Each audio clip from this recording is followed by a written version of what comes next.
Hai guys, Assalamualaikum warahmatullahi wabarakatuh. Kali ini kita ada di soal dan pembahasan ujian kompetensi gizi part 6.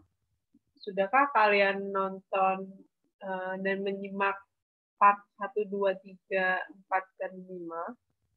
Semoga kalian pelajari juga ya. Kita berharap kita lolos UKOM di tahun ini. Semangat! Yuk belajar dulu. Oh ya, kita kali ini bakalan belajar dari soal nomor 51 sampai 60. Wow, keren banget kita udah mengerjakan 60 soal. Sebenarnya soal UKOM itu dikerjakan dalam waktu 3 jam, yakni sebanyak 180 soal. Berarti kalian ada kesempatan untuk mengerjakan satu soal sebanyak 1 menit. Kita harap kalian bisa mengerjakan dengan cepat dan tepat.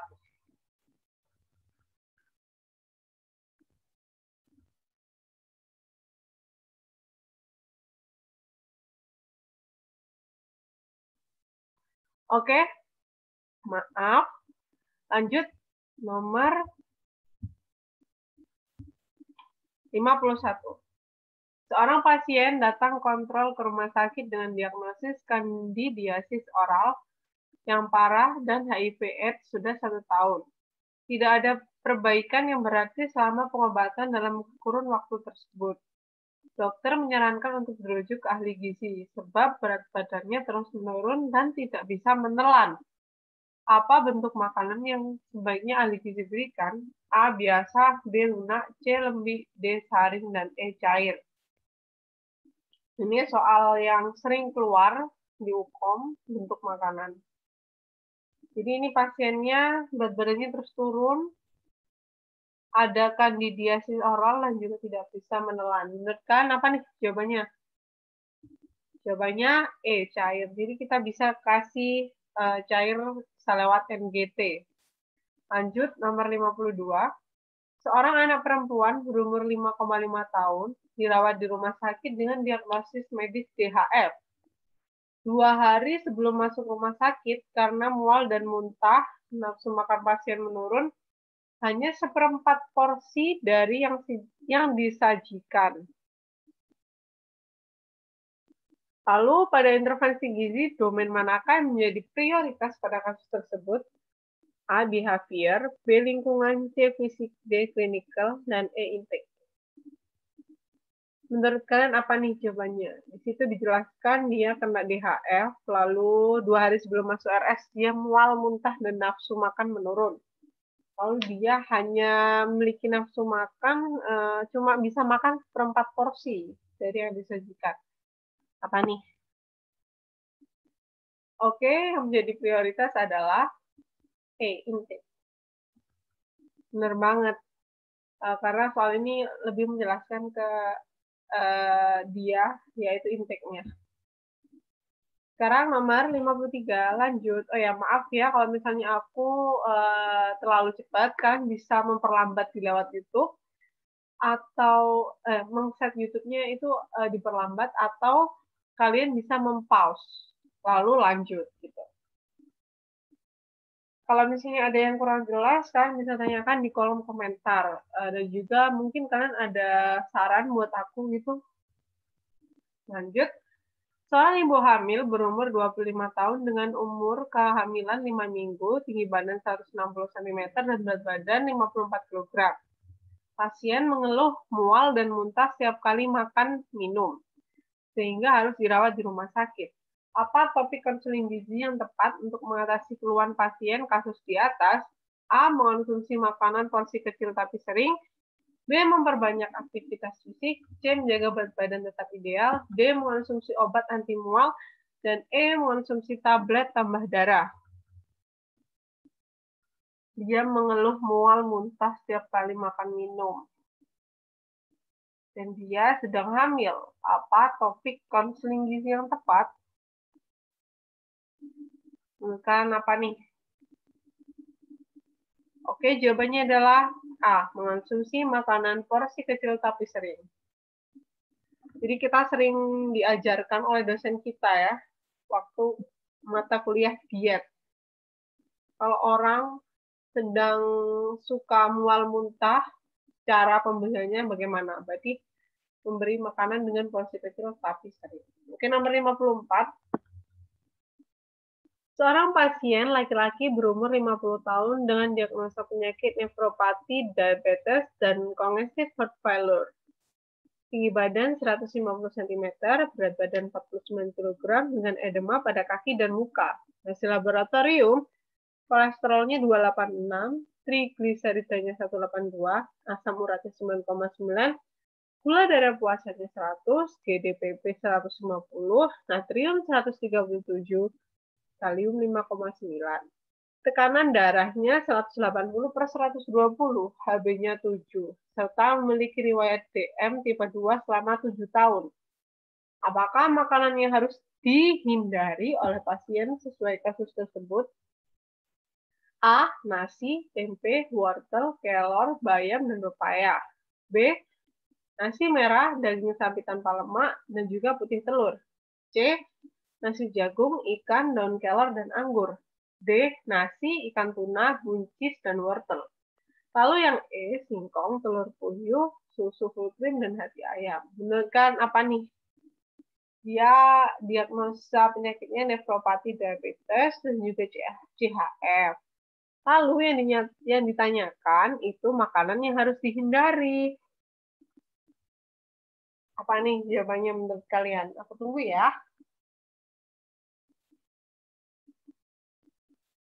Oke, udah siap jawab belum? Jawabannya adalah E, singkong, telur puyuh, susu full cream, dan juga hati ayam. Lanjut nomor 55. Seorang anak laki-laki umur 10 tahun dengan status gizi normal didiagnosa dokter menderita hepatitis A. Pasien mengalami lemas, mual, dan nyeri ulu hati. Makanan apa yang boleh dikonsumsi oleh pasien? A. Susu skim, pepes ikan, tempe bacem. Yang B. Es krim, dadar telur bebek, dan juga susu kedelai.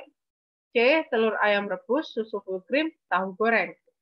D. Sosis goreng, hati ayam, dan juga sambal goreng tempe. Yang E. Semur daging tanpa lemak, nugget goreng, dan juga tempe goreng. Menurut kalian apa nih jawabannya? Dia menderita hepatitis A. Hepatitis itu diet rendah lemak. Jadi menurut kalian apa nih jawabannya? Oke, jawabannya adalah A. Susu skim, pepes ikan, dan tempe bacem. Karena ketiga ini merupakan makanan rendah lemak dan boleh dikonsumsi oleh pasien penderita hepatitis atau sakit hati. Waduh. Oke, nomor 56 lanjut. Di instalasi gizi rumah sakit ada petugas yang bertanggung jawab untuk mendistribusikan makanan. Ketika akan membagi makanan, dia melihat ada selai rambut di atas makanan yang akan didistribusikan pada pasien. Apakah tindakan yang dilakukan oleh petugas pada kasus tersebut? A. Tetap membagi makanan. B. Mencari sumber kontaminan. C. Mengambil rambut yang tercecer. D. Mendrop makanan yang terkena rambut. Dan E. Melaporkan kepada kepala pengolah makanan. Menurut kalian apa nih jawabannya? Oh ya, soal ini tuh sering kali keluar di tryout, di UKOM. Jawabannya adalah, udah siap belum? Jawabannya adalah D, mendrop makanan terkena rambut. Jadi ini pernah dibahas oleh dosen aku, mendrop makanan tuh ya udah ditaruh aja, diganti yang baru. Lanjut nomor 57. Seorang perempuan obesitas datang ke Poligisi untuk berkonsultasi dengan ahli gizi. Hasil pengkajian gizi diketahui riwayat penyakit pasien dan keluarganya, keluhan-keluhan yang dialami pasien, serta terapi medis yang pernah dijalaninya. Apakah jenis data yang diperoleh dari informasi tersebut? A. Riwayat klien, B. Data biokimia, C. Data antropometri, D. Data fisik klinis, E. Riwayat gizi dan makanan. Ini gampang sekali. Oke, jawabannya adalah A. Riwayat klien. Ini kalau misalnya kalian salah jawabnya, ini kebangetan banget. Kalian harus belajar biar kita bisa lolos UKOM. Ini kategorinya mudah soal yang ini. Lanjut nomor 58. Panti asuhan melayani 50 orang anak asuh dengan pemberian makanan lengkap menu seimbang 2 kali sehari. Standar pemberian nasi untuk setiap kali makan adalah 100 gram. Panti asuhan ini menggunakan siklus menu 10 hari dan pengelola panti selalu membeli beras 1 kali sebulan. Berapa kilogram yang dibutuhkan panti asuhan tersebut pada bulan Juni 2020? A 150, B 300, C 450, D standar resep, E standar bumbu. Yuk kita hitung terlebih dahulu. Jadi kita hitung-hitungannya dengan angka yang simpel-simpel biar kalian waktu UKOM jadi lebih terlatih gitu. Tanpa ada bantuan tulis dan juga kalkulator.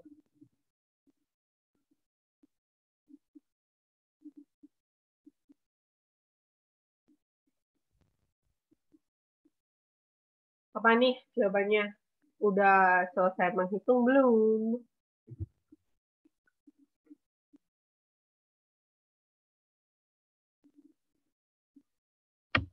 Oke, jawabannya adalah A, 150. Ya udah, tinggal dikali aja. 50 orang anak asuh berarti 50. Terus menu seimbangnya 2 kali sehari, berarti sekali 2. Standar pemberian nasi untuk setiap kali makan itu kan 100 gram. Ini belinya beli beras. Berarti kan kalau nasi ke beras itu 2 kalinya ya, berarti 50. 50 kali 2 kali 50. Terus jumlah hari di bulan Juni itu 30. Jadi 50 kali 2 kali 50 kali 30 itu 150.000 gram. Berarti 150 kilogram. Jadi jawabannya A. Pintar sekali. Oke, nomor 59. Seorang perempuan umur 57 tahun dirawat di rumah sakit dengan diagnosis PM tipe 2. Hasil anamnesisnya, pola makan tidak teratur, senang makanan manis, dan jarang melakukan olahraga. Hasil pemeriksaan berat badan 73 kg dan tinggi badan 155 cm. TD-nya 150/90. Hasil pemeriksaan HbA1c 10,5%. Apakah interpretasi data HbA1c pada kasus tersebut A normal, B rendah, C sedang, D cukup, dan E tinggi? Apa nih menurut kalian jawabannya? HbA1c itu salah satu indikator untuk mendeteksi diabetes mellitus. Katanya nih ini bisa mendeteksi 6 bulan ke belakang gitu. Seperti apa keadaan kalian? Jadi kamu harus hafal kategori-kategori HbA1c sekian persen itu termasuk normal atau rendah atau tinggi atau sedang. Oke, jawabannya adalah E, tinggi. HbA1c itu hemoglobin terglikosilasi selama 3 bulan. Oh, 3 bulan ternyata. Normalnya itu kurang dari 5,7. Kalau kategori prediabetesnya 5,7 sampai 6,4. Diabetesnya lebih dari 6,4. Kalau di soal hasil pemeriksaannya 10,5. Berarti kategorinya tinggi. Sekali lagi, kalau aku terlalu cepat, kalian bisa mempause. Oke, nomor 60. Seorang petugas gizi memberikan penyuluhan dengan materi anemia pada ibu-ibu hamil di Polikia Puskesmas. Untuk mencegah dan mengatasi anemia, disarankan mengonsumsi bahan makanan yang tinggi Fe dan diberikan tablet Fe. Penyerapan zat gizi dapat dihambat oleh senyawa polifenol. Apakah minuman yang sebaiknya dihindari oleh ibu-ibu peserta penyuluhan saat mengonsumsi suplemen Fe pada kasus tersebut? A. Minuman bersoda, B. Teh hijau tawar, C. Jus jeruk, D. Sari apel, dan E. Kopi manis. Jadi menurut kalian apa nih jawabannya? Jadi di pilihan ini kan ada banyak. Ada beberapa yang memang nggak boleh dianjurkan untuk diminum. Cuman ini dari soalnya, ini tuh menanyakan penyerapan zat gizi, yakni Fe, itu bisa dihambat oleh senyawa polifenol.